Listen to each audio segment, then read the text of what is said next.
tardes. Gracias por estar aquí, porque con la cabecita que hemos pillado tiene mérito.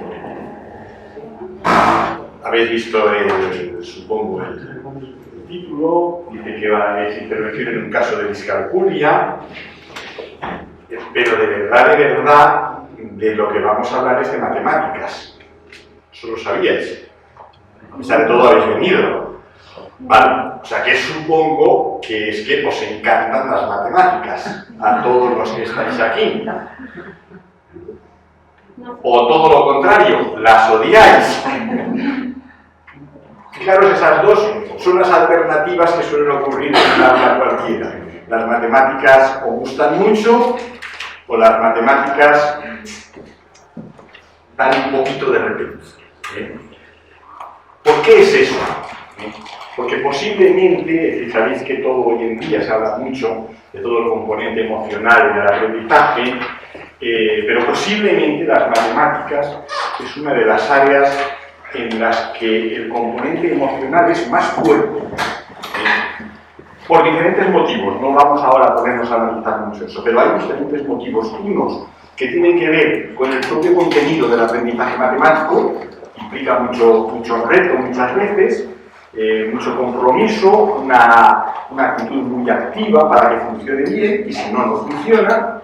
Pero por otro lado también por componentes de tipo social, es decir, las creencias que hay alrededor de la persona que es buena o que es mala en matemáticas.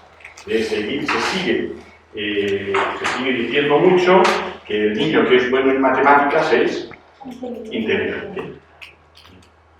El que es muy bueno para artes plásticas, para otras formas comunicativas, para la literatura, se dice más, es muy sensible. Pero muy inteligente no diría yo. Se sigue pensando, es decir, a pesar de que se hable mucho de las inteligencias múltiples, seguimos muy todavía con la idea de que de verdad, es decir, eso de las inteligencias múltiples está muy bien, pero de verdad, aquí el que es inteligente es el que sabe matemáticas.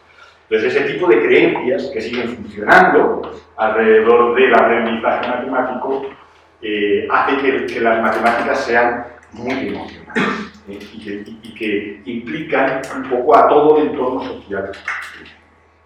Quizá los niños que tienen alguna dificultad por muchos motivos diferentes, puede haberlas, no solo por una discalculia, puede haber una dificultad para aprender matemáticas, es decir, todo ese componente emocional poco a poco va mermando al niño, va pesando mucho, y al final lo que a lo mejor no era una dificultad muy severa, acaba a través del componente emocional por convertirse en una ansiedad frente al aprendizaje matemático, un rechazo del aprendizaje matemático, y complica mucho más la situación.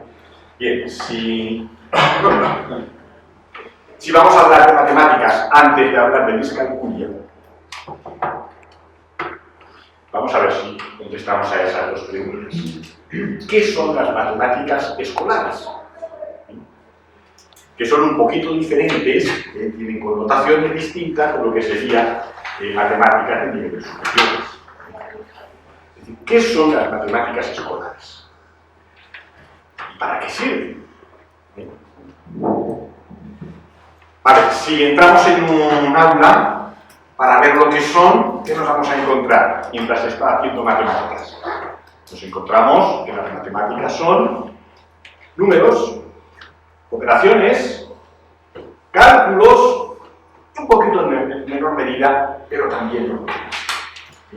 Básicamente, esos son las matemáticas escolares. Y lo son. Es decir, las matemáticas son números, es cálculo y es resolución de problemas. Pero hay algo más importante todavía, fijaros. Las matemáticas son sobre todo un lenguaje. Y si es un lenguaje, nos tiene que servir para algo. Y las matemáticas sirven, las matemáticas como lenguaje, como cualquier otro lenguaje, nos sirven para interpretar mejor el entorno en el que nos desarrollamos, en el que vivimos, en el que estamos. Y como cualquier otro lenguaje, igualmente nos sirve para comunicarnos. Para comunicar eso que nosotros vemos a nuestro alrededor, lo podemos hacer a través de las matemáticas. Ahora, si las concebimos de esta manera, si concebimos las matemáticas como un lenguaje, hay algo cuando entramos en un aula que no termina de funcionar.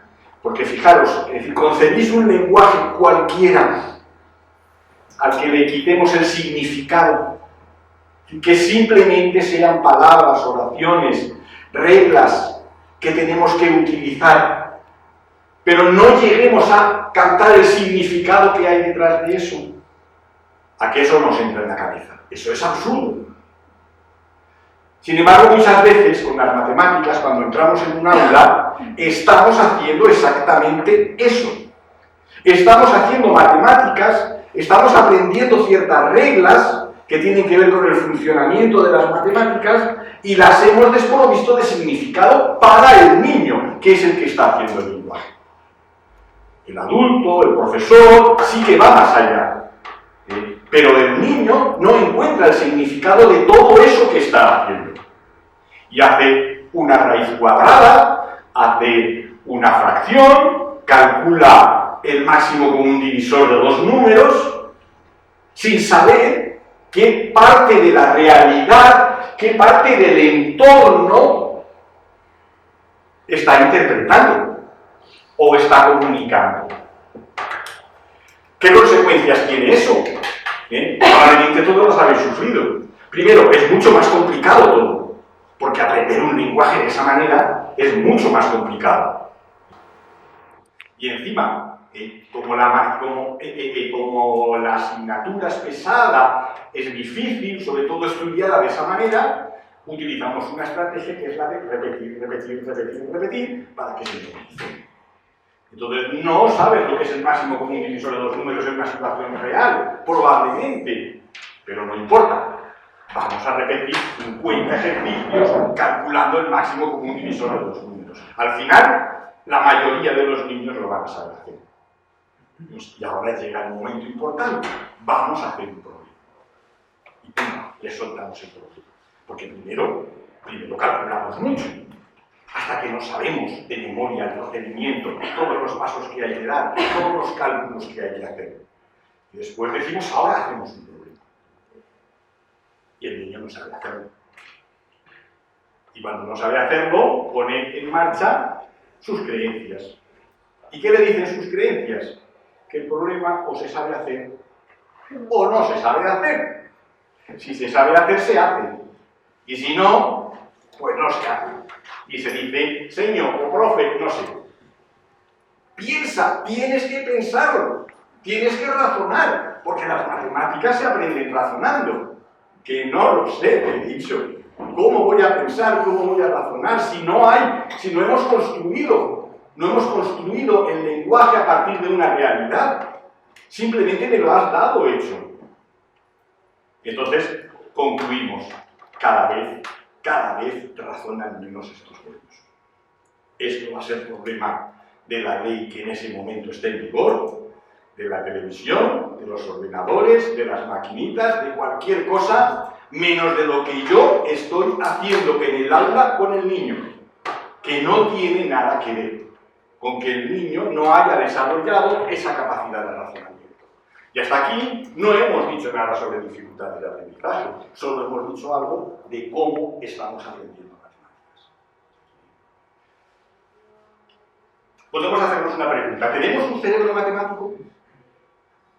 Hay libros por ahí que dicen el cerebro matemático, hay páginas web, y parece que es algo que llama la atención hablar de un cerebro matemático.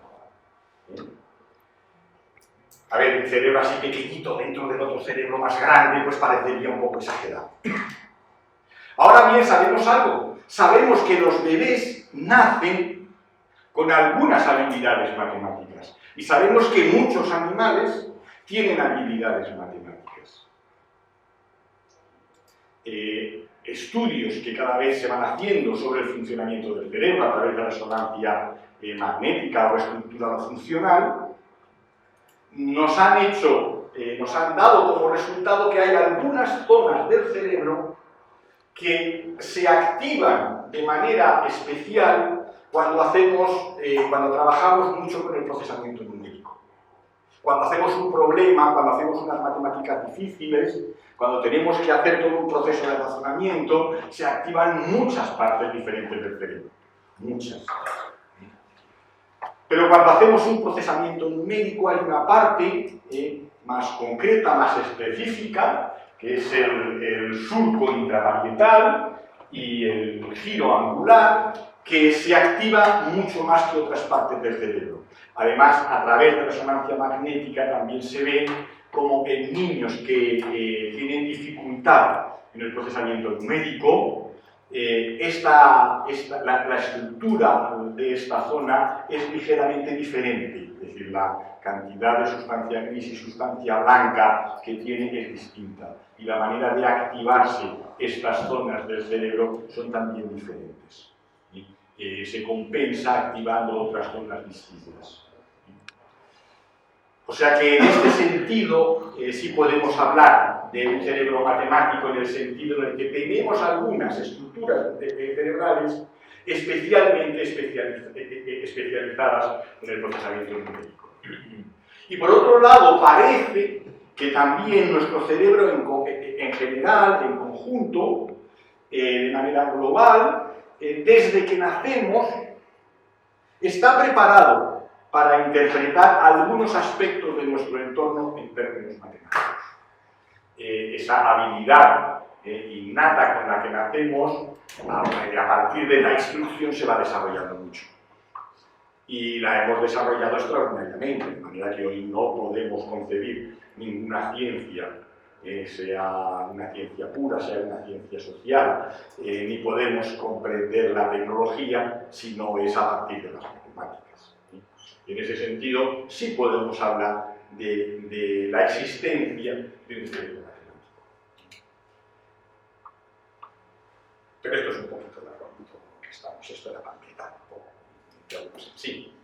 ¿Su vida parietal estimular están también implicados en todos los sistemas de comunicación?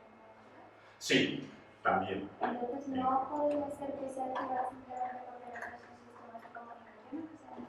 Está muy bien lo que estás diciendo, muy interesante. Y vamos a ver si tiene algo que ver con lo que vamos a hacer ahora inmediatamente. Porque lo que dices está muy bien. Vamos a jugar, si os parece, un poquito, y luego vamos a seguir con la parte esta así como de conferencia, que es más aburrida. Vamos a jugar, que es más divertido.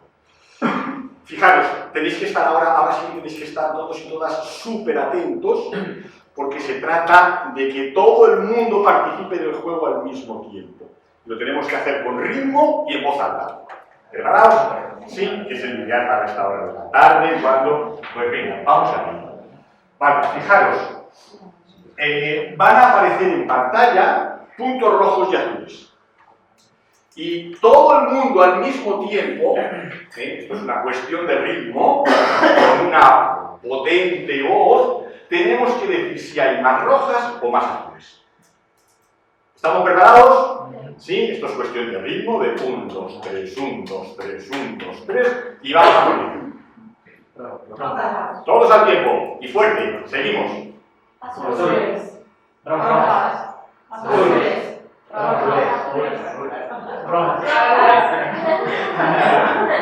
Vamos que sigo. Vale. Terminamos aquí. Pero vamos a complicarlo más, era demasiado fácil. Ahora van a aparecer puntos todos negros. Y lo que tenéis que decir no es de lo que hay más, porque todos son negros. Tenéis que decir cuántos puntos os parece que hay.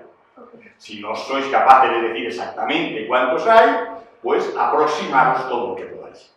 Y ahora sí que vamos a ir rápido. ¿De acuerdo? ¿Todos preparados? Venga, todos al mismo tiempo. 3, 2, 5, 6, 8, 7, 6, 4, 12, 7, 6, 8.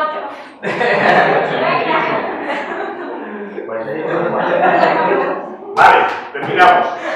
Mirad, para que no os quedéis con la frustración encima, mirad, estos eran los puntos que iban apareciendo. 3, 2, 5, 8, 6, 6, 8, 6, 6, 4, 9, 7, 7, 18 y 36. Aquí habéis dicho 42 o una cosa así. Fijaros que os habéis acercado muchísimo.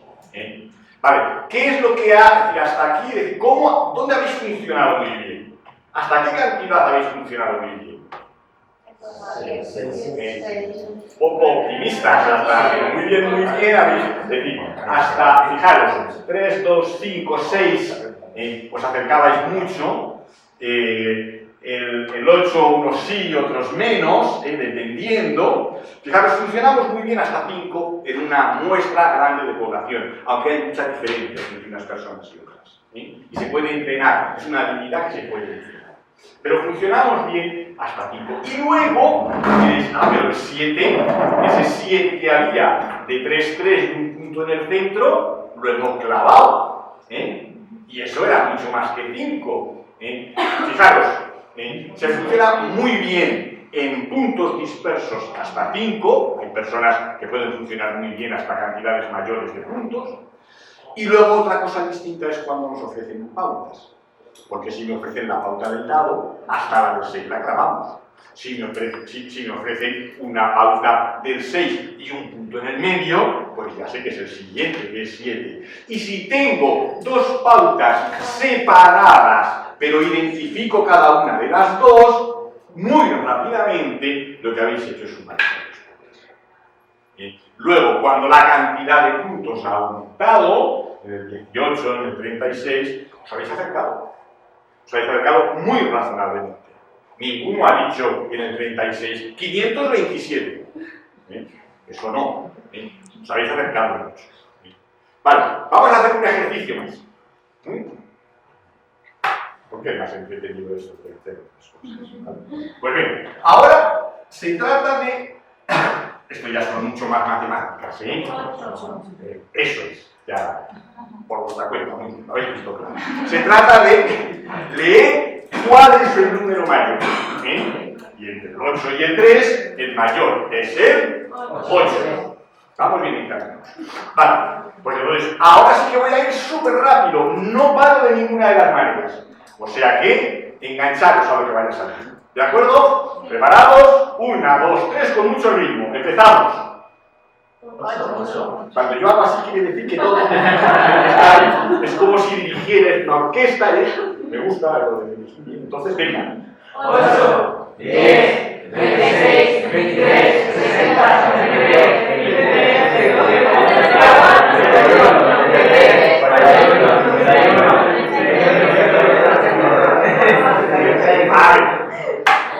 no se entendía, pero la piel. La piel. Vale. ¿Qué hemos hecho ahora en este ejercicio? Esto es comparar números. Los hemos comparado. Fijaros, es un ejercicio que hacemos aquí como juego.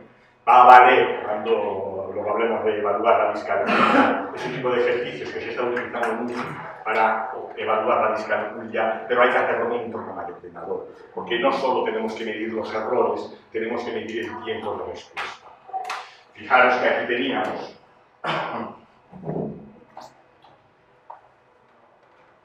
dos números que se nos ofrecían, normalmente no tenían ninguna dificultad, veíais el más grande, y de vez en cuando aparecía número grande en tamaño pequeño, número pequeño en tamaño grande. Si hubiéramos medido los tiempos de respuesta, o bien con una pantalla en la que tocáis, o con el teclado en el que vais dando uno u otro lado de la pantalla, veríais cómo hay un tiempo de respuesta que en cada persona es diferente. Primero medimos el tipo de respuesta base de cada persona, y cuando llegamos a esto de aquí, que se llama efecto Stroop numérico, ¿conocéis el test de Stroop algunos o algunas? Sí, es el de colores, palabras de colores: azul, que viene escrito en rojo; verde, que viene escrito en azul. Y hay que decir el color, no la palabra, no hay que leer la palabra. Se prueba para medir la atención y cosas del estilo. Bueno, pues por analogía con ese test se habla de efecto de stroke numérico. ¿Qué quiere decir? Yo voy leyendo un número más grande y cuando el número pequeño aparece en grande puedo hacer dos cosas. O me equivoco y lo leo, vosotros no, porque habéis hecho estupendamente bien, pero si midiéramos los tiempos de respuesta veríais cómo hay un momento de duda. Es decir, paro un poco. Tengo que fijarme, parar y aumentar el tiempo de respuesta. Vale. Pero ya está. Tampoco valía para mucho, pero nos hemos relajado un poquito y nos hemos divertido. ¿Qué hemos hecho? Hemos hecho tres tipos de ejercicios distintos. Todos están relacionados con la magnitud. El primero de todos, el de qué haría más, si puntos rojos o puntos azules, lo que hacíamos era percepción de cantidad y comparación de cantidades. Comparábamos las dos magnitudes, las de los puntos rojos, pero no utilizábamos números.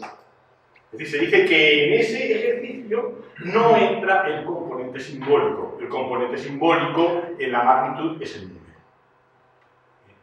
Entonces, simplemente yo percibo magnitudes y decido cuál es mayor de esas dos. Habilidad, por cierto, muy útil en determinadas situaciones y relacionadas con la supervivencia de la especie. En situaciones de riesgo, en situaciones en las que tengo que decidir muy rápido dónde tengo más comida o dónde tengo enemigos más peligrosos. Esa habilidad la tienen muchos animales y se la transmiten, porque el que no la tiene se lo come. O por lo menos tiene más facilidad para eso. Fijaros, tiene que ver con la magnitud, es una comparación de magnitudes y no utilizo componentes. El segundo ejercicio que hemos hecho era parecido, solo que lo que utilizaba el número no para percibir la cantidad, percibíais la cantidad, hay 3, hay 5, hay 8, hay 9, pero, perdón, que se me va de vez en cuando la cabeza.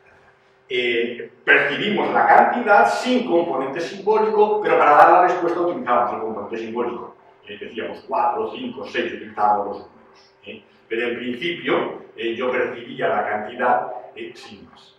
Y el tercer ejercicio, ese sí es un ejercicio de comparación de magnitudes a través del componente simbólico. Yo accedo a la magnitud a través de un símbolo, que es el número. Fijaros en el primero en el segundo caso, el número que yo estoy utilizando es un número oral, lo digo 5, 6, 7, en este de aquí utilizamos dos tipos de códigos. Utilizamos un código arábigo para identificar el número, para comparar la magnitud de uno con la magnitud del otro, y utilizamos el código oral para dar la respuesta, para leer cuál era mayor de todos. Cuando hacemos el ejercicio con un ordenador, el código oral no lo utilizamos, exclusivamente utilizamos el código arábigo. Yo veo y decido cuál es mayor de estos. Vale. Fijaros entonces, ¿cuántos códigos diferentes hemos utilizado para hacer estos ejercicios? Hemos utilizado el código arábigo y hemos utilizado el código oral. ¿Algún otro código? En el primer ejercicio, ¿qué código utilizábamos? Ni uno, ni otro. ¿Sí? Sin embargo, hemos utilizado algún código. ¿Sí? Vale, pues mirad.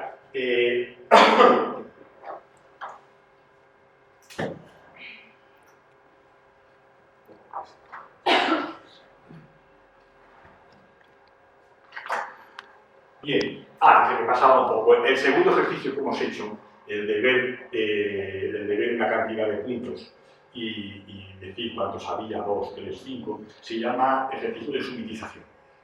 Quiere decir que yo veo una cantidad de puntos y sin contarlos, sin pensarlo, de manera súbita, inmediatamente doy la respuesta. Se sabe que los bebés nacen con capacidad de sintetizar hasta 2-3 puntos, capacidad que al cabo, a los 3 años se amplía, y progresivamente le vamos llevando hasta los 5 puntos. Pero ya desde el momento en el que nacen, y a través de diferentes experimentos, algunos muy bonitos, se ha visto como sí son capaces de sintetizar 2, inclusive 3 puntos. Pillar la diferencia entre esos dos. O sea, vamos a decir, nacemos con una dotación innata para hacer unas matemáticas muy básicas. Unas matemáticas que son importantes a la hora de obtener beneficios en la supervivencia. Ya, poco a poco eso se va complicando, y no se va complicando de manera espontánea, sino que es a través de la instrucción que eso lo complicamos, que es el momento en el que nos iniciamos en el símbolo, en el número. Hay diferentes modelos, ya en el año 95 se elaboró este modelo de procesamiento numérico que se llamó el modelo de triple código. Todos somos muy conscientes de que tenemos 2 códigos a la hora de hablar de números, que son el código arábigo y el código oral. Pero resulta que nosotros hemos estado utilizando un tercer código, que si no te entendía mal se relacionaba con lo que tú planteabas, no sé si ibas un poco por ahí, es el código analógico. Es esa capacidad que tenemos de manera global, de manera analógica, de procesar también magnitudes. ¿Para qué utilizamos cada uno de los códigos? Los utilizamos de manera diferente. Los utilizamos continuamente a lo largo de nuestra vida y de manera diferente. Utilizamos el código verbal auditivo para decir las palabras. Cuando decíamos 5, 6, 7, 3, 2. Lo utilizamos para contar. Para contar de 2 en 2, para contar de 3 en 3, para contar hacia atrás, para contar hacia adelante, y para hacer operaciones simples. ¿Qué quiere decir operaciones simples? Pues son eso, operaciones simples. 4 más 4, 3 más 2, 6 por 7.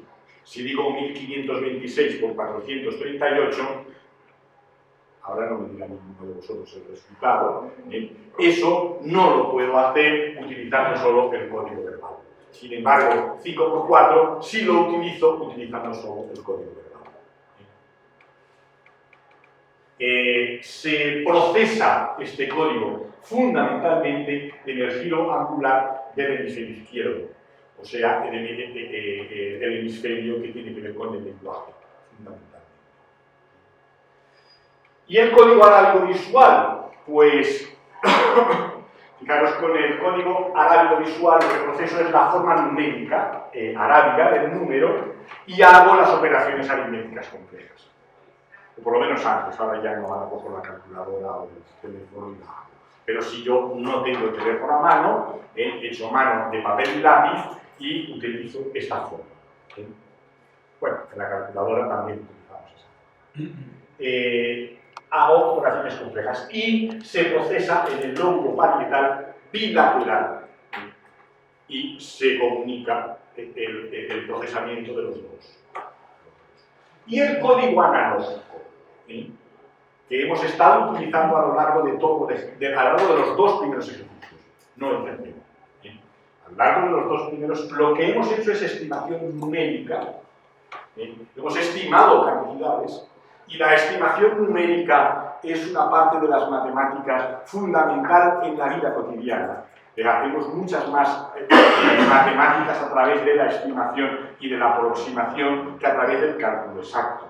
Continuamente, permanentemente, estimamos cantidades, estimamos magnitudes.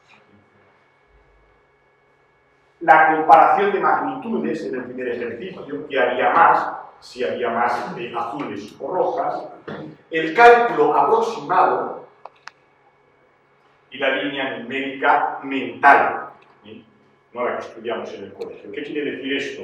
Bueno, fue un tema un poquito más controvertido, parece que en este momento hay más acuerdo en aceptarlo. Todos desarrollamos, en la medida en la que vamos desarrollando el sentido del número, todos desarrollamos a nivel mental una línea numérica. en la que parecida a la que hacemos en el colegio, pero con características diferentes. Para empezar, la primera característica es que cada persona desarrolla su propia línea numérica con algunas peculiaridades. A nivel mental yo me represento en las magnitudes y parece ser que la voy achicando. Es decir, las primeras magnitudes están entre el 1 y el 2, hago mucha separación, y el 3 y el 4, entre el 525 y el 526 lo junto mucho. Por eso a la hora de decir cuál es mayor, lo hago muy rápido, con números pequeños, y se complica la situación cuanto mayor es el número. En parte por la representación numérica que tenemos a través de la lengua. Y se procesa en el surco intraparietal de manera diferente. Vale, esto es general, vale para todos los niños. Fijaros, en la escuela trabajamos mucho los dos primeros códigos. Trabajamos muy poco el tercer código. Sin embargo, el tercer código, que es más intuitivo, está en la base de mucho procesamiento numérico. Ahora, no solo procesamos numéricamente con estos tres códigos, sino que continuamente estamos pasando de un código a otro. Y es lo que se llaman los procesos de transcodificación. Muchos niños con discalculia y muchos niños con dislexia, en lo que tienen mucha dificultad es en el proceso de transcodificación, al pasar de un código, del código verbal auditivo, al código arábigo. Que es el niño que cuando le dictamos 523, escribe el número 500 y a continuación el 23. O que cuando le dictamos un número con muchos ceros intermedios, no sabe qué ceros tiene que poner. O cuando tiene que leer un número con muchos ceros intermedios, se hace un lío de mucho. En el caso que os voy a enseñar ahora, vamos a ver errores en el proceso de transcodificación que son muy característicos, desde luego en los niños con discalculia y en muchos niños con dislexia. Muchos niños con dislexia van a tener dificultades en matemáticas, no todos, pero la mayoría van a tener dificultades en algunos aspectos de las matemáticas. Y eso se puede deber a dos cosas. Por un lado, hay estructuras comunes en los dos tipos de procesamiento. Las dificultades en el lenguaje afectan al desarrollo matemático porque aprendemos matemáticas a través del lenguaje. Y en algunas ocasiones porque existe una alta comorbilidad entre la dislexia y la discalculia. Igual que existe una alta comorbilidad entre el déficit de atención y la discalculia. Son las tres que se han estudiado más. En el tema de estadísticas, de hablar de prevalencia, se habla de prevalencia de la discalculia y los números a veces son muy disparatados. Se habla desde estudios de prevalencia que van en el Reino Unido, algunos que van del 1% hasta el 7%, en algunos llegan a decir el 10%. Sin embargo, desde luego en España nos faltan estudios bien hechos, no hay estudios que sean suficientemente creíbles. Entonces, lo que se hace en el tema de prevalencia y de comorbilidades se acude, bueno, a una especie de intuición, de ver qué es lo que ocurre en los colegios y luego utilizamos estudios realizados en otros países y decimos, hombre, si hay un estudio en el Reino Unido que la sitúa alrededor del 3, del 4%, pues lo normal es que aquí andemos en porcentajes parecidos y asumimos fijaros que hay en el tema de prevalencia es como un número mágico en casi todos los trastornos de aprendizaje, que es entre el 3 y el 5%. Todo el mundo lo sitúa entre el 3 y el 5%.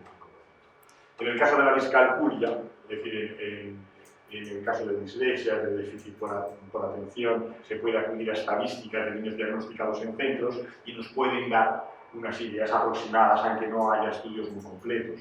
En el caso de la discalculia, esto no es muy posible, porque, o es todavía mucho menos fiable, porque resulta que la discalculia es un trastorno que se diagnostica poco.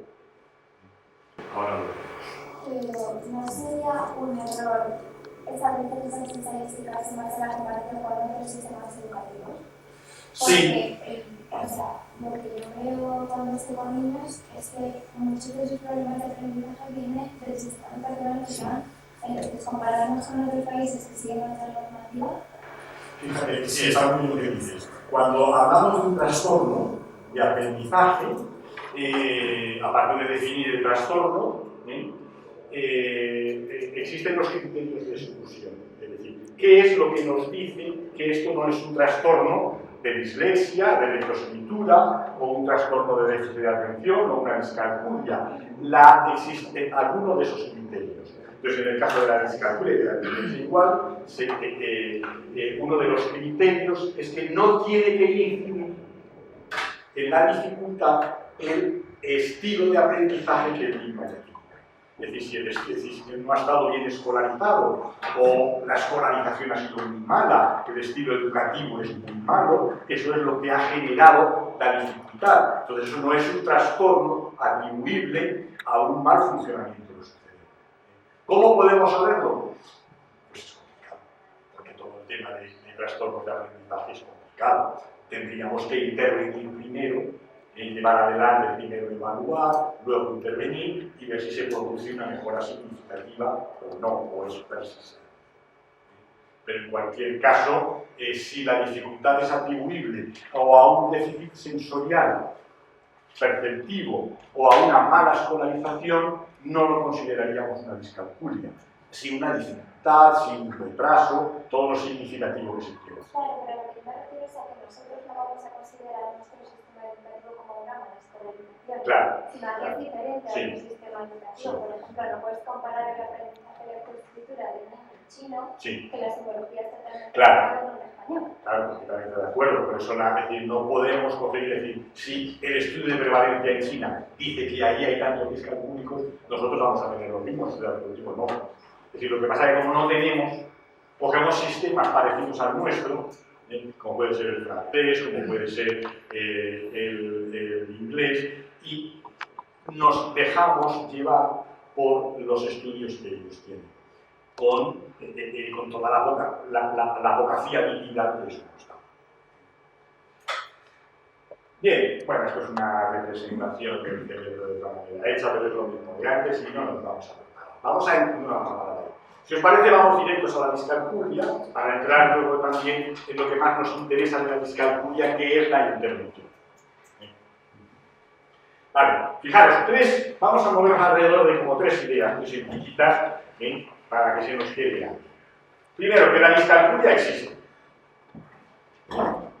Segundo, que la discalculia, pese a existir, raramente se diagnostica.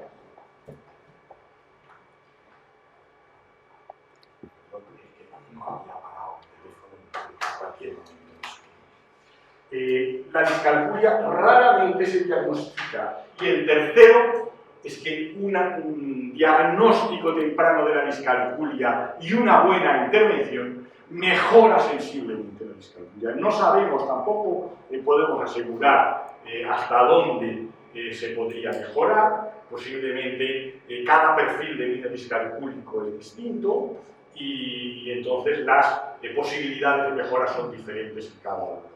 Hoy más bien predomina la tendencia a creer que la discalculia va a permanecer a lo largo de toda la vida, pero con una intervención temprana, bien estructurada, bien organizada, se puede llegar a mejorar el aprendizaje matemático suficiente como para que nos podamos defender. Y la discalculia, ¿a qué edad se pudiera diagnosticar?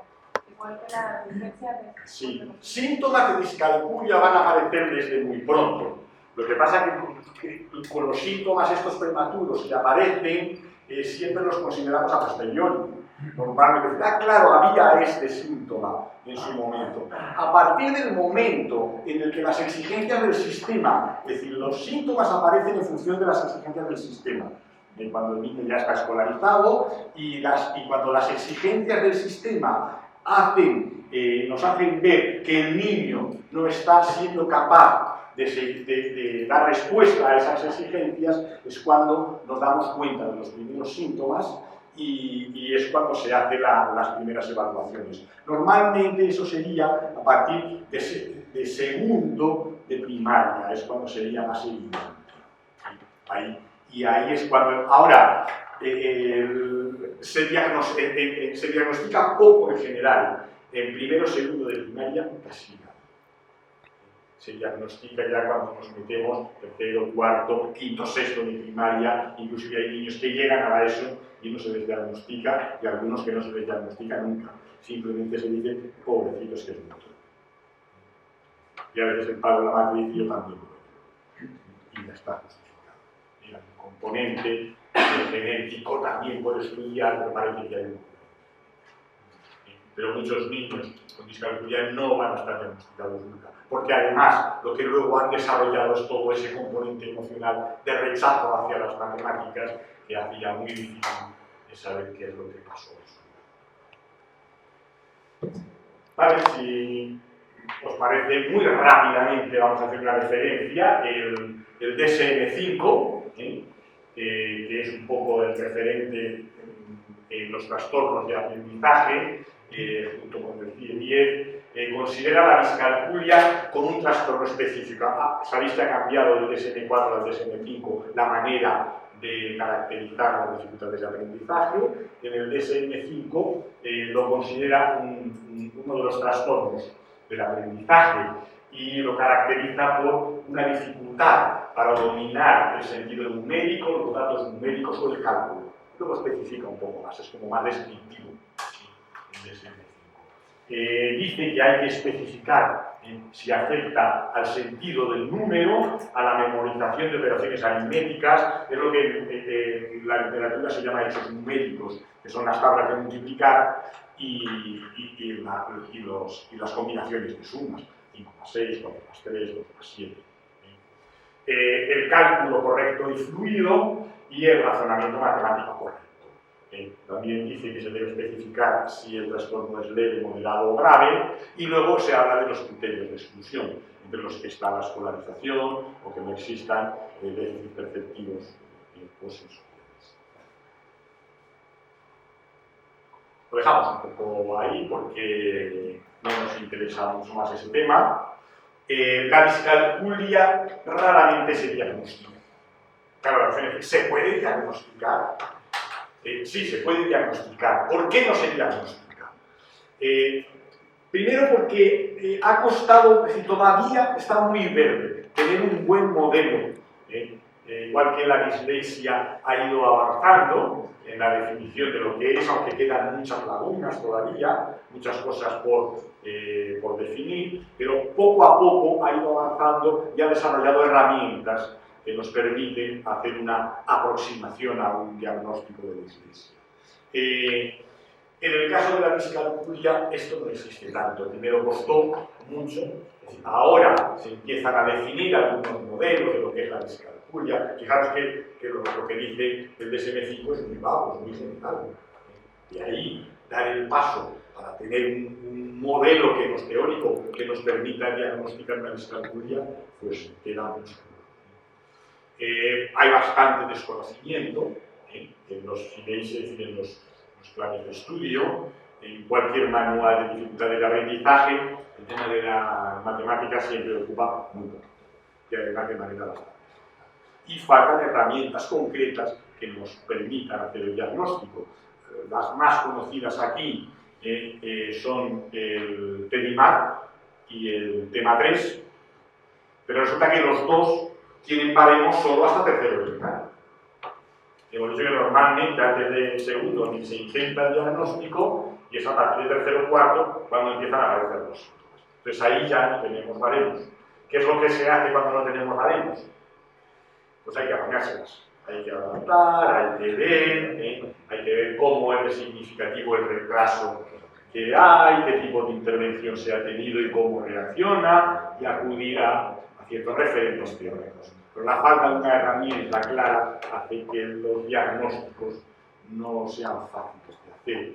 Entonces, bueno, no se hace mucho. En cualquier caso, el diagnóstico en cuanto a decir, este niño es discalcúlico, puede tener su valor a la hora de a efectos administrativos y a efectos de decidir programas de intervención, pero lo fundamental no es eso, lo fundamental es tener un buen perfil de las características del aprendizaje matemático del niño.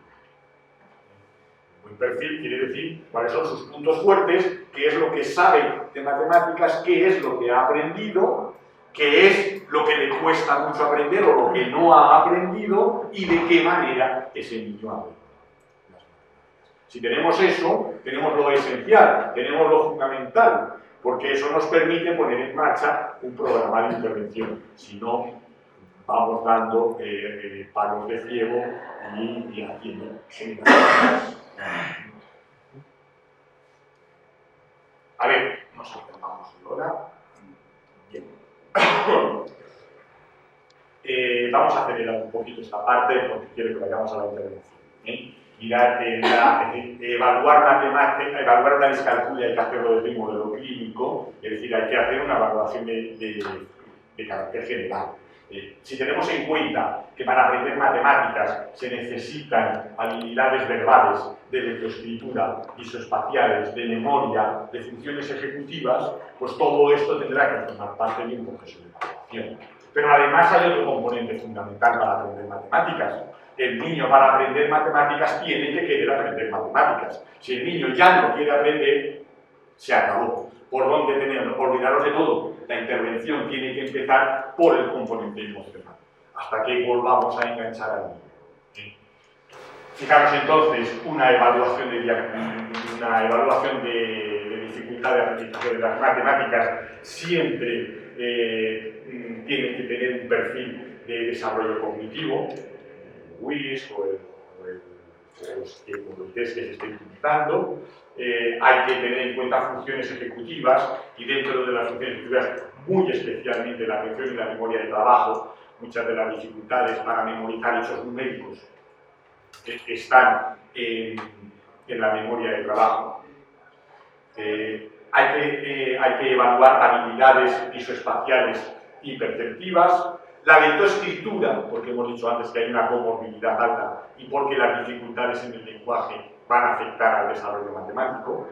Y por supuesto las habilidades numéricas y de cálculo. No se suele meter el desarrollo del lenguaje oral. Sin embargo, sabemos, porque ya se evalúa al niño, es un poquito más adelante, sin embargo sabemos que si un niño tiene un retraso significativo en el lenguaje oral, ese niño tiene dificultades en el aprendizaje de las matemáticas, porque aprendemos las matemáticas, lo vuelvo a decir, a través del lenguaje, de manera continua. Entonces no se suele incluir en el modelo de evaluación, pero hay que considerarlo, hay que tenerlo en cuenta.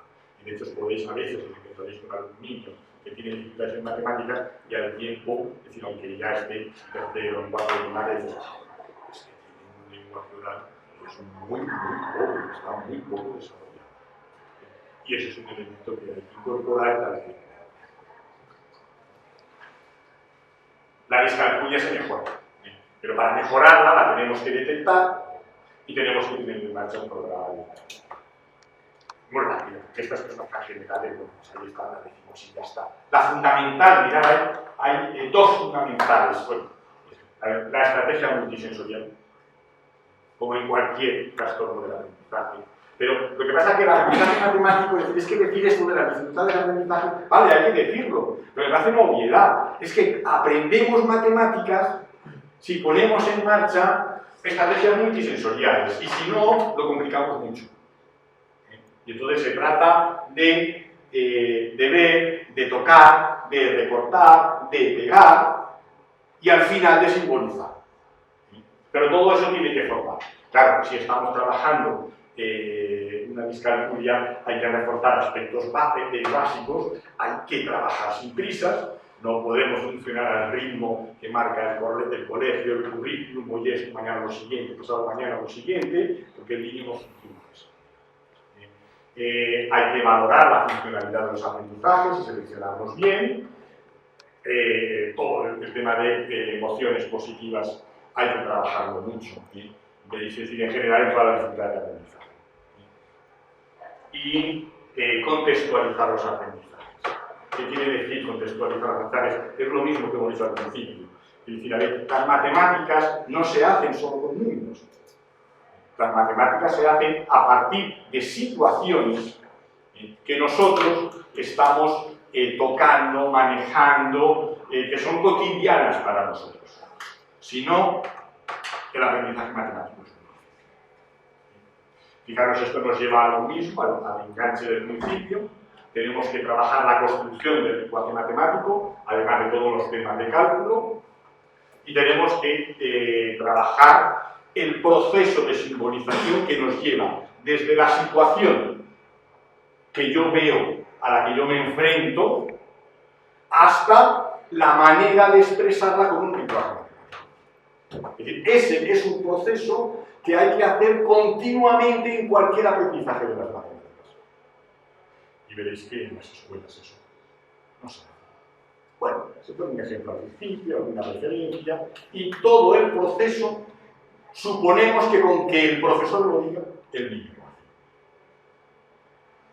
Vale, como esto contaba así, dices, guau, esto que rollo es, no acabo yo de ver clarito lo que es esto ni lo que quiere decir este bueno. Vamos a jugar. ¿Os parece? Bueno, ¿os gustan los enigmas? Seguro que sí. Ponen unas caras de que sí, pero os controláis. Pero sí os gustan los enigmas. Vale. Vamos a ver si resolvemos entre todos los enigmas. ¿Os parece? Sí. Muy bien. Vale, pues el enigma está aquí. Aquí tenemos el enigma. Lo que va a hacer es ponerle un nombre. ¿Cómo queréis que le llamemos a este enigma? El enigma de las bolsas. Bien. Podría valer. Imaginación al poder. Inclusive podríamos decir de las bolsas marrones. El enigma de las bolsas marrones. Y ahí lo hemos clavado. Vale. Se trata de que descubráis qué es lo que tienen dentro estas bolsas marrones. Dados. ¿Quién ha dicho dados? Tú. No. No son dados, pero está bien el intento, porque suena como a dados, ¿verdad? ¿Te gusta jugar al parchís? Por eso has escuchado y has dicho, esos son dados. No, no son dados. Es que eso es mucha pista. Lo que os dejo es que preguntéis una cosa. Puedes preguntar una cosa.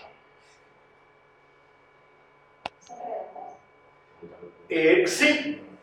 Has hecho una pregunta importante. Son redondas. Podéis preguntar otra cosa. Son fichas. ¿Son fichas? No exactamente. ¿De qué están hechas? ¿De qué están hechas?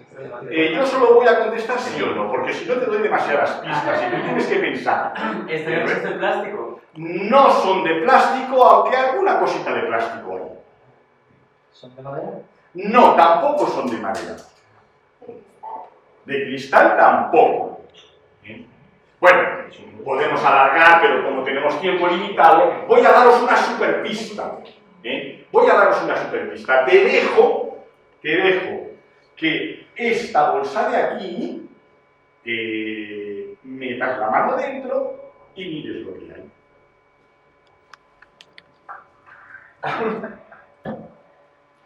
Fíjate que he dicho que metas la mano dentro y además y mires lo que hay, que son dos cosas las que puedes hacer.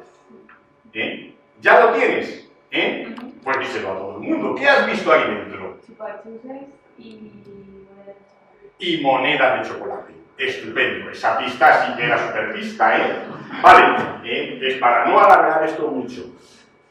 Pero el enigma era que me dijeras qué es lo que hay en las dos bolsas. Con esa pista que os ha dado ella tenéis bastante. Sabemos que hay monedas de chocolate y chupachus, pero ¿sabemos cuántas monedas de chocolate y cuántos chupachus hay? ¿Tú lo sabes? A ojo, ¿qué te parece que hay? 4 monedas. 4 monedas y unos 4 chupachus. Bueno, venga, vamos a seguir ya dando superpistas y lo que vamos a hacer es vaciar una bolsa. Muy bien, vaciamos una bolsa y hay, muy bien, 4 monedas de chocolate, estupendo, y chupachus hay 5 chupachus. Vale, fijaros, ¿hemos terminado con el enigma? No, ¿por qué? Nos falta una bolsa. Y ahora sí que pensarlo muy bien, porque solo os voy a dejar que hagáis una pregunta. Y con esa pregunta tenéis que resolver el enigma, si no he ganado. ¿Cuál es la pregunta? ¿Son más? ¿Es la misma cantidad? Efectivamente, hay la misma cantidad en las dos bolsas. ¿Tenéis resuelto el enigma? ¿Cuántas monedas hay? ¿Cuántas monedas hay en total? 8. ¿Cuántos chupachus hay en total? 10. Bien. Muy bien, estupendo, genial.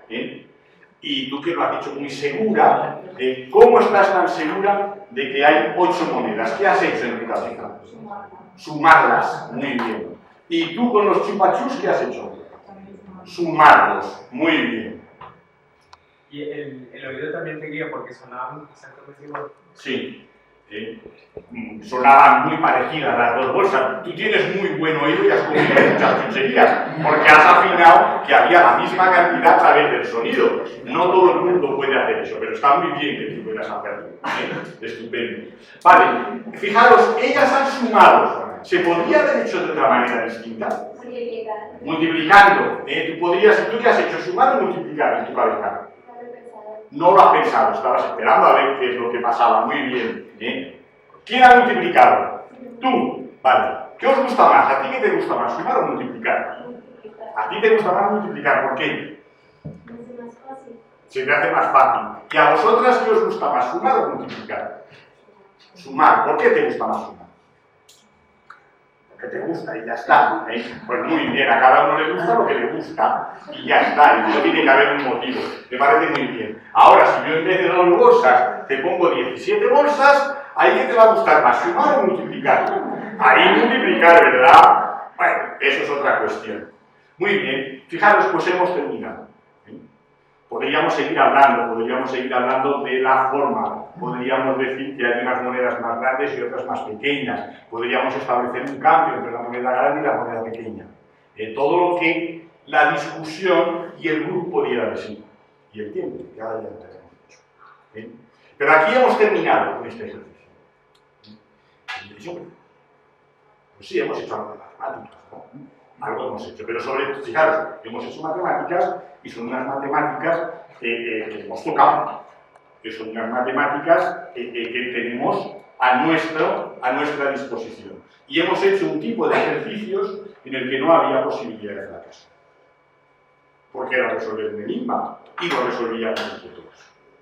El niño que tenga más o menos dificultades, el niño que sea más o menos ágil, van a poder funcionar al mismo ritmo y de la misma manera. Vale, lo dejamos aquí.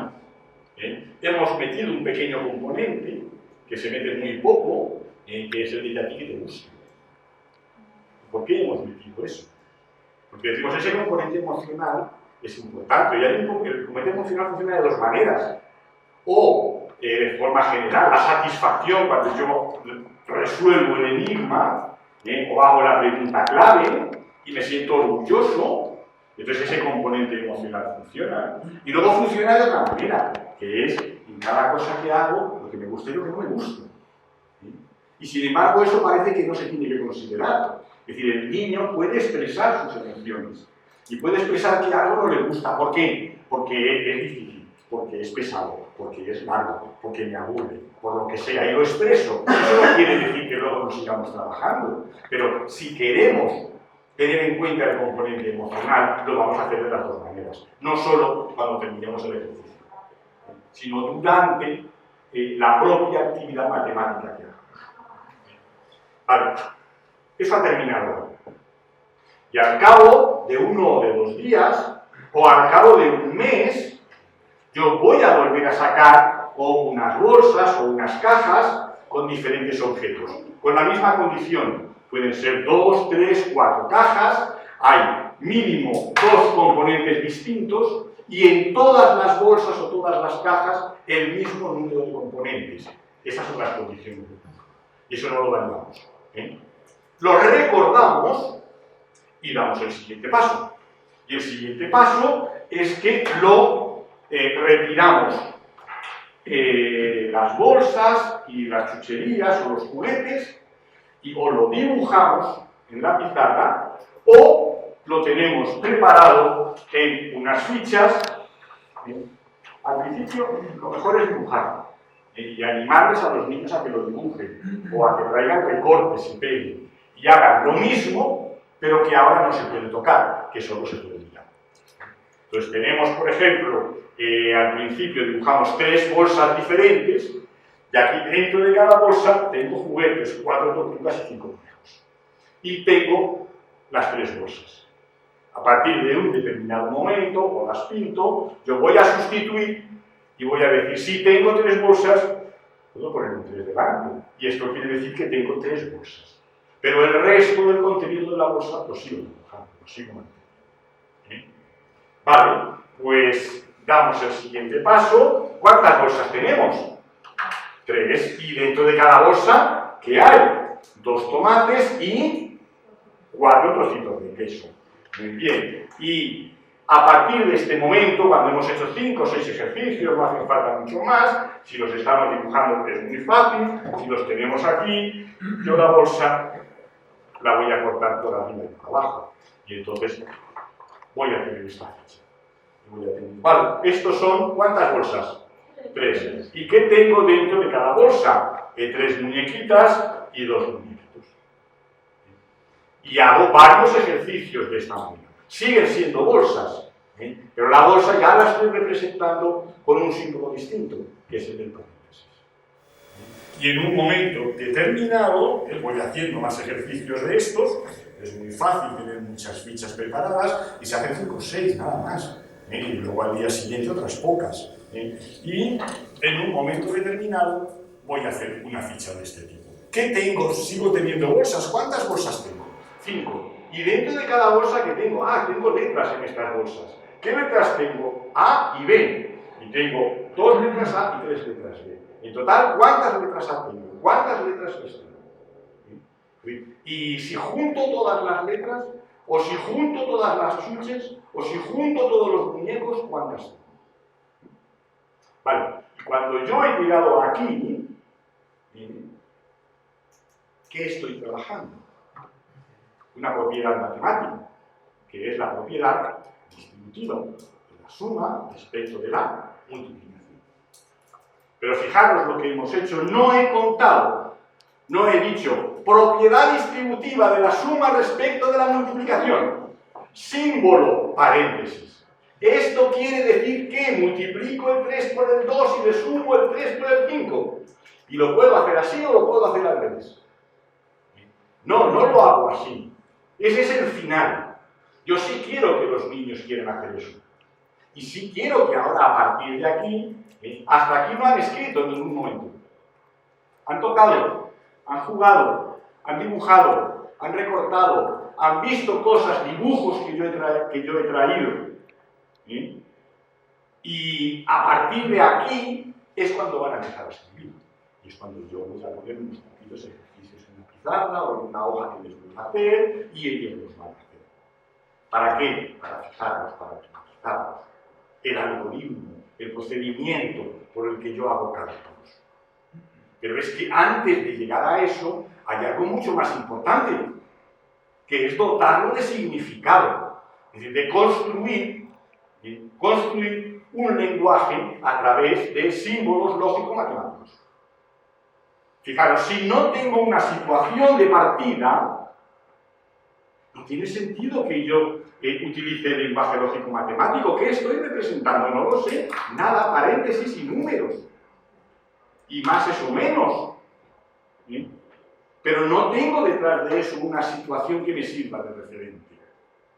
A esto es a lo que llamamos construir el lenguaje matemático y seguir un proceso de simbolización.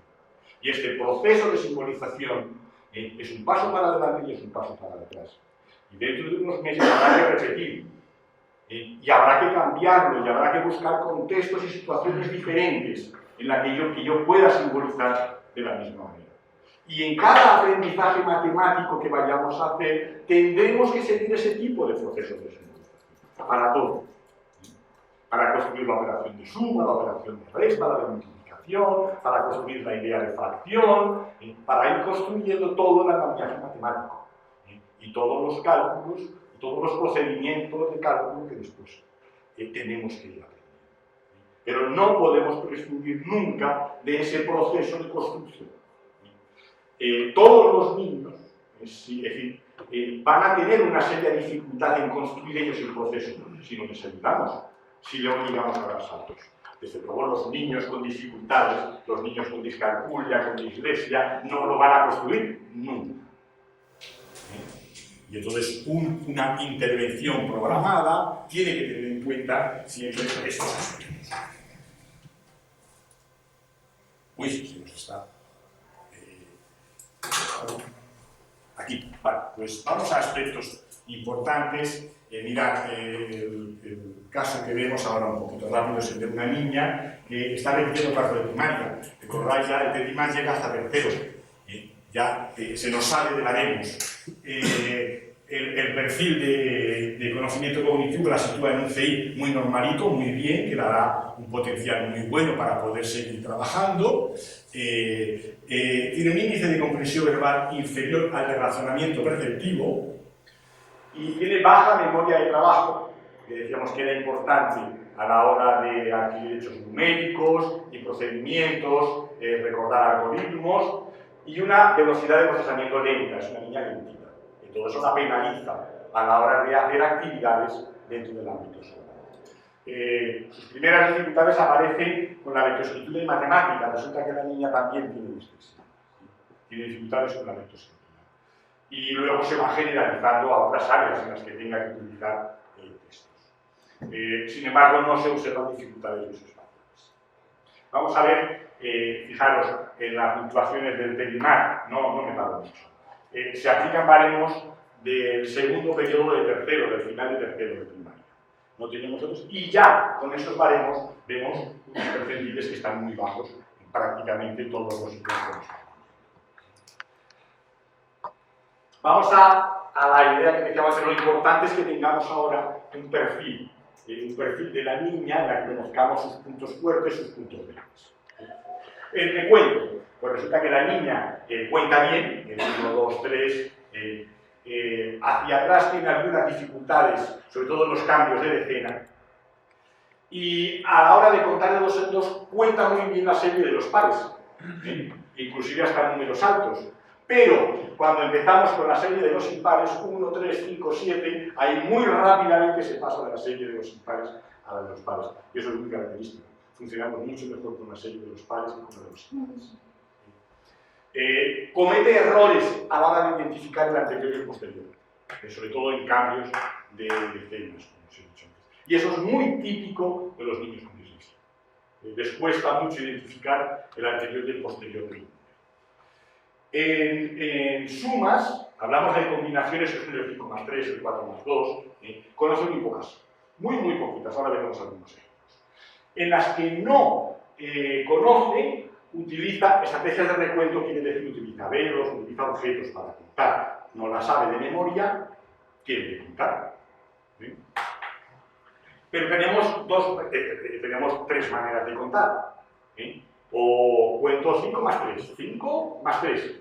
Y ahora con la barbilla cuento, que es la más inmadura, la que consume más recursos, la que le da menos posibilidades de cálculo. 2. Si es 3 más 5, me lo dice 3 más 5. Pongo el 3, el primer número que he escuchado en la cabeza, y el 5 en los dedos. Y entonces 3, 4, 5, 6, 7, 8. Y la más madura, me paro. 3 más 5, ¿cuál es el mayor? El 5, que es a la cabeza, los profesores lo dicen. Para, el mayor a la cabeza, el más pequeño a la mano. Y esa me da mayores posibilidades de cálculo. No solo a la hora de evaluar, no solo voy a decir, no sabe sumar, no se sabe las sumas. Tengo que decir además qué estrategia está usando, porque el primer paso será ir a la estrategia más madura. Y desde ahí ir intentando que aprenda combinaciones.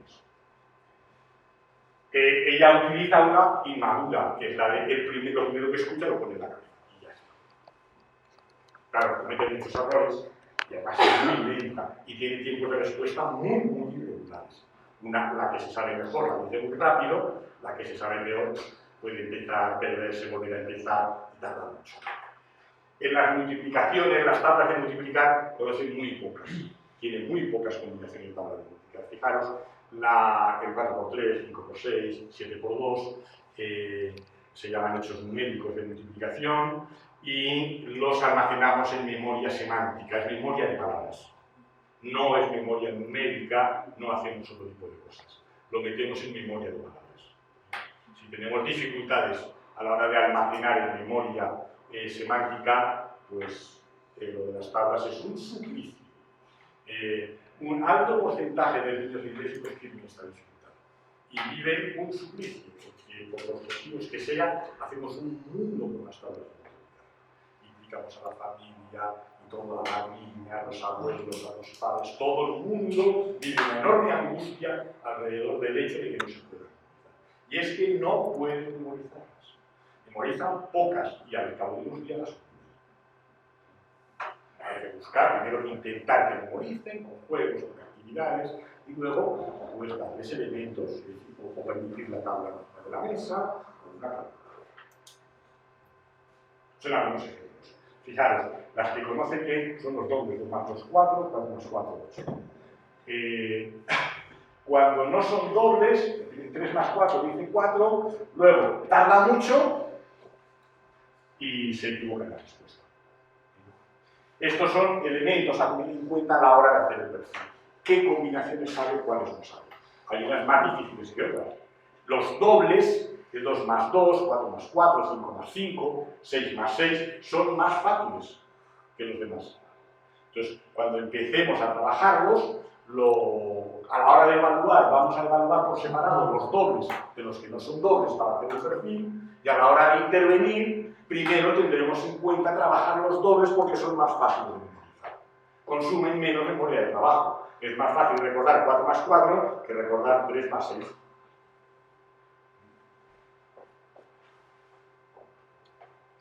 Vale, aquí, fijaros, son más ejemplos. Son más ejemplos de la niña. En los procesos de transcodificación, que es otro elemento muy importante, este es el número que se dicta y este es el número que se escribe. Entonces vais viendo que hay unos errores sistemáticos continuamente. De 643, escribe 643. En el 2609, ahí los ceros se levantan. 1300, el 327 repite ese mismo error, 327. Lo que escucha, lo escribe. Y el 36.521, pues sabe que hay ceros intermedios para 36.000, pero ya son muchos ceros. Entonces, bueno, pone. El proceso contrario, el proceso de transcodificación inverso, el 8304 lo lee bien. Fijaros, es más difícil leer números que tengan ceros intermedios, que yo voy leyéndolo todo, que números que no tienen ceros intermedios. El cero no lo complica mucho. Siempre. El 1070, pone 1700. 5601, 500.601. Vale. A la hora de comparar, también tiene sus dificultades. Comparar números, cuál es el más grande. Se hace de dos maneras, con números escritos o con números que no escritos. Y vamos a la resolución de problemas, que es muy interesante también. Fijaros, a la hora de evaluar discalculia, va a depender de diferentes perfiles. Unos niños van a tener más dificultades que otros. Esta niña tiene dificultades severa con la resolución de problemas. Solo resuelve los que tienen un muy transparente. ¿Eso qué quiere decir? Lo que quiere decir el enunciado transparente es que yo escucho, es decir, tengo 5 caramelos y me regalan 3. ¿Cuántos tengo? A ver si me regalan 1. Tengo 7 y me como 2, pues si me los como eso. Pero como aparezca la palabra más y tenga que restar, o la palabra menos y tenga que sumar, se acabó. Porque me llevo por pistas de palabras que identifico, no por el significado de la situación. Mirad unos ejemplos, estos de aquí, esta niña está en 4. Estos de aquí son muy evidentes, y fijaros este de aquí, que es muy curioso.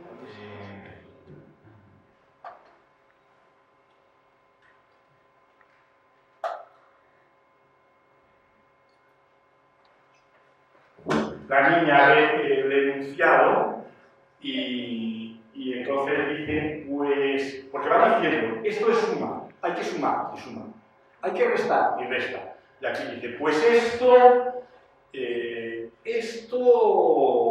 se queda dudando y dice, pues esto va a ser multiplicación, ¿eh? ¿Y por qué? Porque no es suma, ¿eh? Fijaros, hay pájaros que se van volando, eso no es suma, ¿eh? Y tampoco es resta, porque lo de volar y restar, pues tampoco le parece muy, como que no lo identifica mucho. Pues si no es suma ni es resta, entonces ¿qué va a ser? Pues me queda la multiplicación. Fijaros, es decir, cuando una niña está funcionando así, en problemas de tipo verbal, no está, sí. Es el... Ah, esa no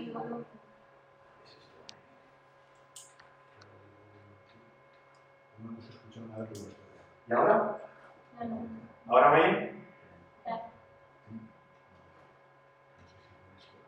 Luego no se va a oír y me van a gritar.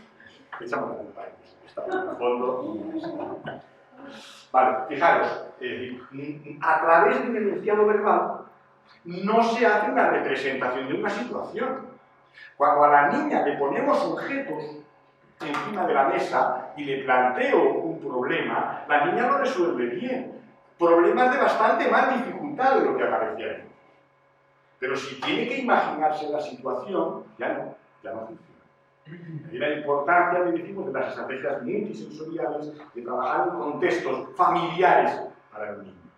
Y empezar por ahí y poco a poco construyendo los significados. Si no, si nos queremos limitar solo a esto, si queremos dar estrategias de, fíjate, coge los datos, mira a ver la palabra clave, a ver qué operaciones la que tienes, esas estrategias de polia son eficaces para los que ya son buenos. Pero para el niño que es un mal resolutor porque no es capaz de imaginar la situación y no es capaz de ver todas las relaciones y los componentes matemáticos que esa situación tiene, que es el caso del niño discalcúlico, eso no es. Hay que trabajar planteándole la situación para que él la pueda manipular, entender. Este es otro ejemplo de problemas.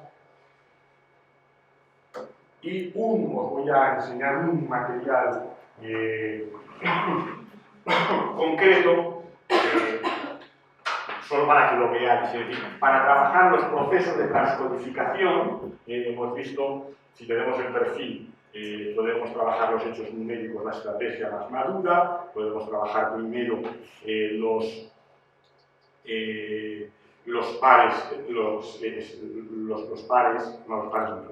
los dobles, y luego ir trabajando otras, hay diferentes estrategias que se pueden seguir.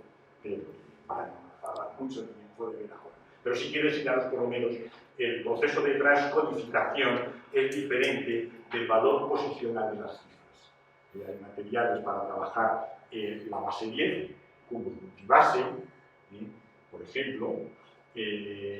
Ahí puedo trabajar la base 10, pero luego a la hora de trabajar el proceso de transcodificación tengo que utilizar materiales específicos para eso. Un posible material es este de aquí. Son fichas en las que ponemos todos los números desde el 1 hasta el 9. El 10 ya no, porque es una decena. Fijaros, aquí no estoy trabajando la unidad de decena-centena, solo estoy trabajando el proceso de transcodificación. Otras fichas en las que están las decenas, 10, 20, 30, 40, 50, 60, 70. Otras en las que están las centenas, 100, 200, 300, y así podemos tener fichas hasta los millones o hasta 900.000. Si hasta aquí lo dominan bien, el proceso de transcodificación está bastante bien. Entonces empezamos por unidades y decenas y centenas. Tiene que dominar cada una de ellas. Entonces vamos, se va jugando con el niño. A ver, ¿qué número es este? 300. Dame un 600, te da un 600. Entonces vamos haciendo números. Toma, te doy uno. ¿Qué número es este? El 5. ¿Qué número es este? El 70.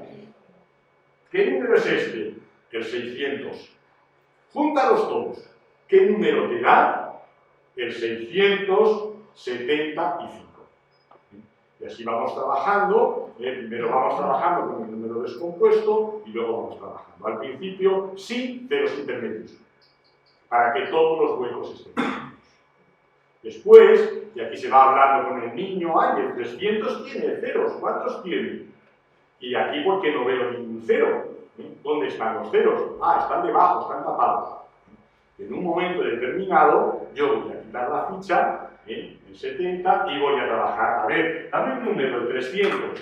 Y este, el 2. Vale, ¿qué número sale? 302. Ah, y ese cero, ¿por qué se ve? Porque no hay una decena que lo esté tapando. Pero es lo mismo, fijaros, no trabajamos escribiendo.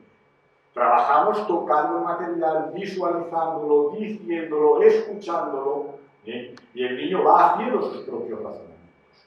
Cuando domina el material es cuando podemos dejar el material en un lado para que lo pueda utilizar siempre que quiera y empezamos a escribir. Y seguimos el mismo proceso. Primero números sin ceros intermedios, luego números sin ceros intermedios. Y luego vamos ampliando. Muy bien, como pasa siempre, siempre se quedan muchas cosas sin decir, pero por lo menos que podáis hacer alguna pregunta ahora de las muchas cosas que seguro que hay. Pues eso es todo. Cuando el problema es dado a nivel de razonamiento matemático, ¿cómo lo trabajas? Porque eso me parece más difícil, porque no entiendo lo que usar. Claro, es decir, fíjate, hablar de razonamiento matemático es muy complicado. Es decir, ¿cómo enseñamos, cómo se aprende a razonar? No hay más que una manera de aprender a razonar, que es razonar. ¿Cómo aprende un niño el razonamiento matemático? A partir de situaciones. Hay, es decir, de situaciones familiares para el niño. Por eso, es decir, la metodología del centro es muy importante. Fijaros, estamos hablando de organizar un proceso de intervención sistematizado, que es fundamental, e individualizado para que el niño mejore. Pero el otro componente es el aula en la que el niño está funcionando. Es decir, si el niño discalcúlico no tiene organizado un programa de intervención individual para él, bien estructurado a partir de su perfil, difícilmente va a mejorar. Pero si el aula en la que está trabajando no funciona mínimamente, solo con el programa individual tampoco va a mejorar. Se va a ir perdiendo continuamente. Un buen contexto de aula es en el que se planteen situaciones en las que el niño pueda construir razonamientos. Para razonar necesitamos el lenguaje. El niño tiene que hablar para razonar y tiene que hablar sobre una situación concreta, por ejemplo la que hemos planteado aquí. Hay otras miles de situaciones más específicas para el razonamiento. Primero habla sobre esa situación y luego la va simbolizando. Y a base de repetir muchas veces ese proceso, es como el niño mejora su capacidad de razonar. Hay unos materiales que se llaman los materiales concretos, que son, por ejemplo, los cubos multibase, que son los policubos, que son las formas numéricas del Vigne de Ver, no sé si las habéis visto. Estos se llaman materiales concretos. Son un paso intermedio entre la situación real y el proceso último de simbolización. Es decir, ya implican un cierto grado de abstracción, o como las regletas Pisenet, hay un cierto grado de abstracción, pero todavía no es lenguaje natural. Y luego, pues todos los recursos que queráis ir utilizando, de situaciones de un cuento escolar, de un proyecto en el que se está trabajando, de cualquier cosa. A partir de la situación concreta y de seguir un proceso de simbolización sobre esa situación, de descubrir relaciones, es como el niño puede aprender a razonar. No, es decir, los problemas de enunciado verbal, así sin más, no van a mejorar mucho la capacidad de razonamiento del niño. Van a automatizar algunos mecanismos para resolverlos y va a funcionar la creencia. Si lo sé, lo hago. Si no lo sé, pues no lo hago. Que me lo digan. Entonces pregunto, señor, ¿este problema es de sumas o de restas? Más preguntas. Una pregunta diferente. ¿Esos recursos a dónde se pueden conseguir? Materiales de esto. En Internet tienes muchísimos. Si buscas materiales concretos para matemáticas, te van a salir muchos. Son fáciles de construir, se pueden comprar. Y luego, fijaros, hay muchos materiales que no son, que son una bolsa de fichas, que son unos dados. Cualquier elemento que el niño pueda tocar le sirve para hacer matemáticas. Personas de multiplicaciones, ¿qué estrategias son las más efectivas? Para las tablas de multiplicar. Las tablas de multiplicar. A ver, primero hay que saber, hay niños que pueden memorizar tablas de multiplicar, niños que no. Si el niño no es capaz de memorizarlas, por más que se haya trabajado, es que no es capaz de memorizarlas. ¿Sí? Entonces no hay nada que hacer, es como la persona que no puede saltar. No es cuestión de decir, esfuérzate. ¿Qué estrategia puede servir para saltar? No, mira, es que el pobre está en una silla de ruedas, no puede saltar. Entonces eso es lo primero, saber hasta dónde puede llegar. Hay niños que podrían llegar un poquito más, pero que se les ha generado tal bloqueo que ya no pueden seguir avanzando. Entonces eso hay que desbloquearlo, hay que quitar la obligación de aprenderlas y a través de actividades, hay una cosa que se llaman actividades ricas, que es construir tablas, tocarlas y hacer ejercicios. Ir avanzando muy poquito a poco. Pero no hay una estrategia que digas el niño que ha llegado a quinto de primaria, que ha repetido un montón de veces y no las ha aprendido, pues no lo tiene fácil. A veces hay que emplear, bueno, pues no te empeñes en eso. Que aprenda otras cosas, que eso no implique un obstáculo para que siga aprendiendo matemáticas. ¿Más preguntas? ¿Y estrategias con materiales para trabajar las fracciones? Sí. A ver, la primera estrategia siempre es la situación real. Y situación familiar y atractiva para el niño. Y las fracciones las tenemos que hacer, las tenemos que ver. Y se hacen con cualquier elemento, es decir, que tengan cualquier proyecto en el que se esté trabajando. En muchos colegios trabajan el huerto escolar. El huerto escolar es un magnífico sitio para entrar en fracciones. La mitad, la tercera parte, la cuarta parte, la décima parte.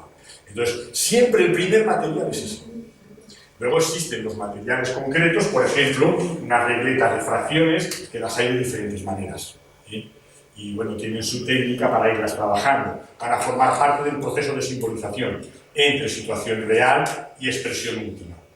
Y ahí hay que seguir una serie de pasos hasta que el niño llegue a tener una buena representación de lo que es la fracción, de lo que es el numerador, de lo que es el denominador, que representan, cómo funcionan. ¿Más preguntas? Seguro que tenéis muchísimas, pero que ahora... Muy bien, pues... lo he pasado muy bien, me he pasado mucho con vosotros y espero que vosotros por lo menos no os hayáis aburrido. Muchísimas gracias. Hasta luego.